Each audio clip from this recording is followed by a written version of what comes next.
Hi, I'm Nina Garga. I'm one of the neurology clerkship site directors and an epilepsy specialist, and I'm here today to talk to you about seizures and epilepsy.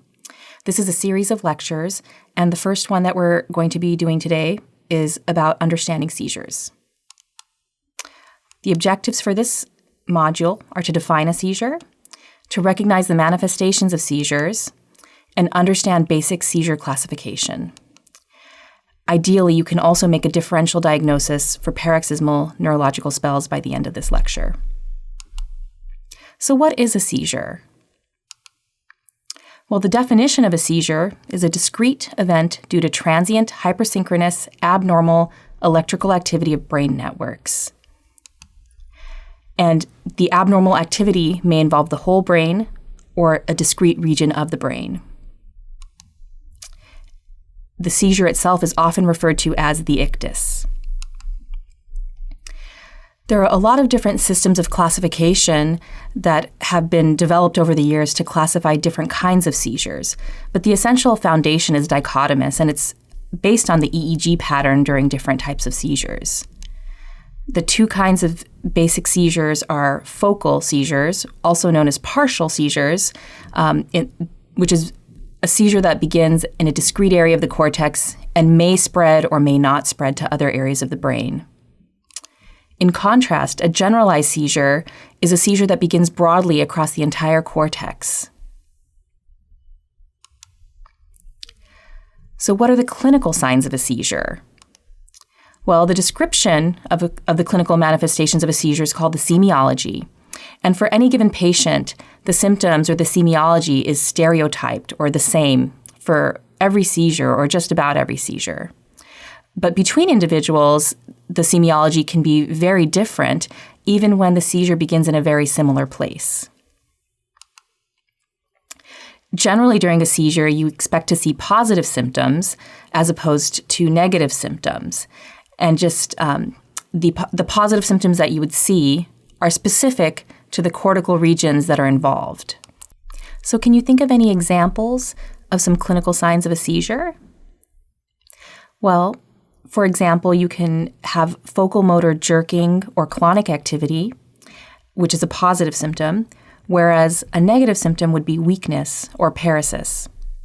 You can also have a forced eye deviation with nystagmus to one side or the other, as opposed to a weakness or inability to gaze the other way, as you might see in a negative symptom.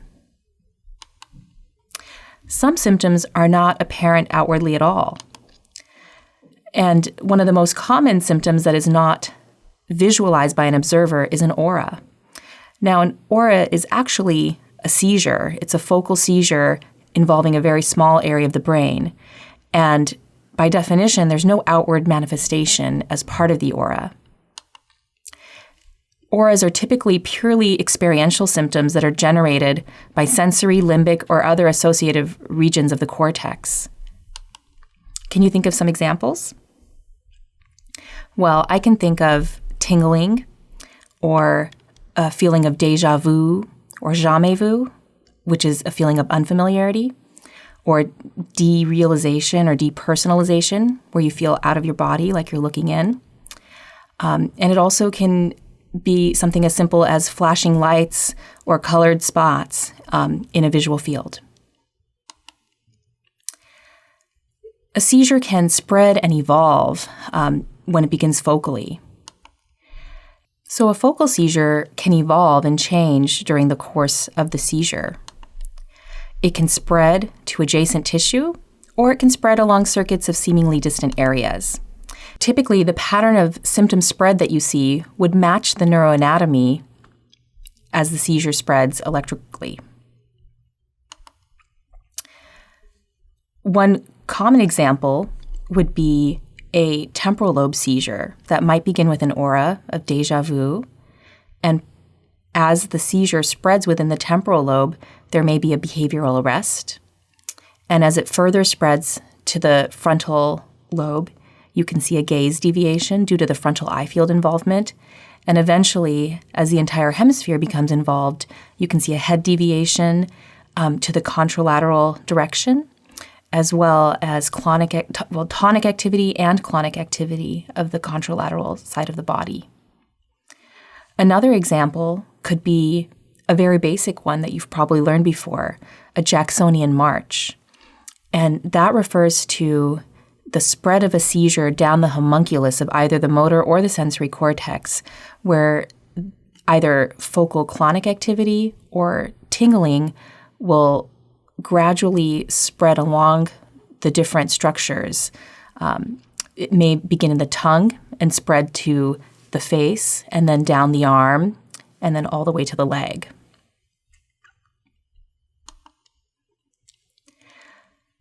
So when we think about classification of seizures, as I alluded to before, there are two basic categories, focal and generalized. This is a chart that goes through an old classification scheme where focal was basically called partial. And seizures were also dichotomized into simple or complex, which had simple usually meant no impairment of awareness or consciousness, and complex meant some impairment of awareness or consciousness. You will hear people talk about complex partial seizures all the time or simple partial seizures, but that really is an old terminology. Instead, the newer terminology that was developed by the International League Against Epilepsy is more transparent. It uses words that describe exactly what you see. So when somebody uses the term partial, you don't have to wonder what that means. Focal is very specific to how a seizure begins. And on this table, you can see some of the details on how they're further classified within focal and generalized seizures. I've highlighted two items here. The first over here is a focal seizure with impaired consciousness or responsiveness, or what we used to call a complex partial seizure. And here in the generalized column, you can see absence seizures. Now, I highlighted these to illustrate that both of these can present with a brief behavioral arrest or lapse of attention. But some of the differences between these are the duration, which usually is 1 or 2 minutes for the focal seizure, but maybe only seconds with the absence seizure. The frequency of these two seizure types is also different. The focal seizures tend to occur a few times a month or a few times a week, whereas absence seizures tend to occur multiple times per day.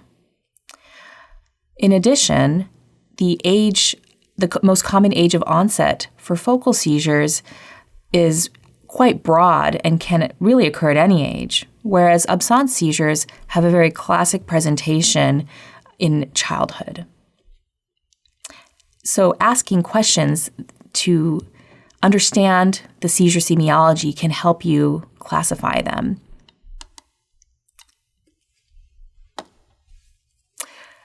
Why does classification matter? Well, it informs our workup, and it informs the diagnosis and the syndrome, which then informs treatment decisions and informs our prognosis. So while the EEG is the gold standard for classification, the clinical semiology can certainly inform a hypothesis. So when you take a seizure history, what you want to do is get a step-by-step account of what happened, and you want to ask both the patient for what they recall, as well as an observer who was present during the entire event, if possible. You want to know how long it lasted. Were there any premonitory symptoms, such as an aura? Were there any post-ictal signs or symptoms, like weakness on one side of the body or inability to talk? You'll want to ask about things like tongue biting or incontinence, particularly if there are symptoms of a convulsion that's happened. And you also want to ask about any provoking factors. When you encounter somebody who's had a convulsive seizure, it's really important to ask about more than just the convulsions. They may also have other types of seizures that can manifest as periods of blackout or confused memory, or fainting spells, or just blank staring. Sometimes they can fall for no apparent reason, or have episodes of blinking or chewing at inappropriate times. if you don't ask about these symptoms, patients often don't volunteer them. So if somebody does have a convulsion, does it always mean that they've had a seizure? Well, you would think so. But what's interesting is that syncope can cause myoclonic activity, which can mimic a seizure, particularly when witnessed by lay people. Even when witnessed by well-informed medical professionals, it can be very difficult to tell the difference. There's a classic experiment that was done, I think in the 1980s, on German medical students where they had them hyperventilate and then watch them pass out onto some padded mats, and you can see the different things that their bodies did. And every person who did this experiment had a slightly different appearance, but almost all of them had some degree of myoclonic jerks. I've inserted a link here on YouTube that has a clip of this video. Dr. Josephson, who you might remember from Brain, Mind, and Behavior, is actually discussing this during a lecture. And if you want to search it later, you can search Josephson syncope convulsions, and you should find it. So let's say you've taken a history, you've gotten that there's a lapse of consciousness or maybe even a convulsion, but you're not sure if it's a seizure. What else could it be? Well, it could be syncope, like we just discussed, and any cause of syncope could theoretically make somebody have convulsive movements during their collapse.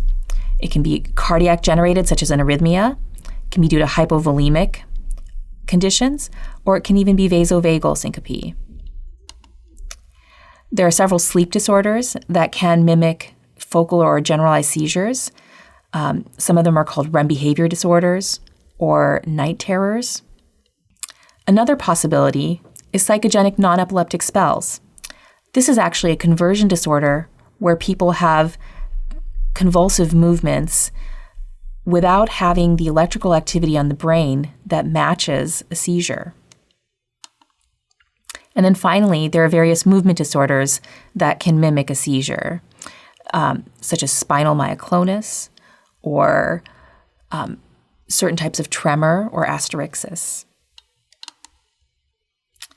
So I hope that during this lecture, you've been able to learn how to define a seizure, how to recognize the manifestations of seizure and classify them, and how to make a differential diagnosis for paroxysmal neurological spells.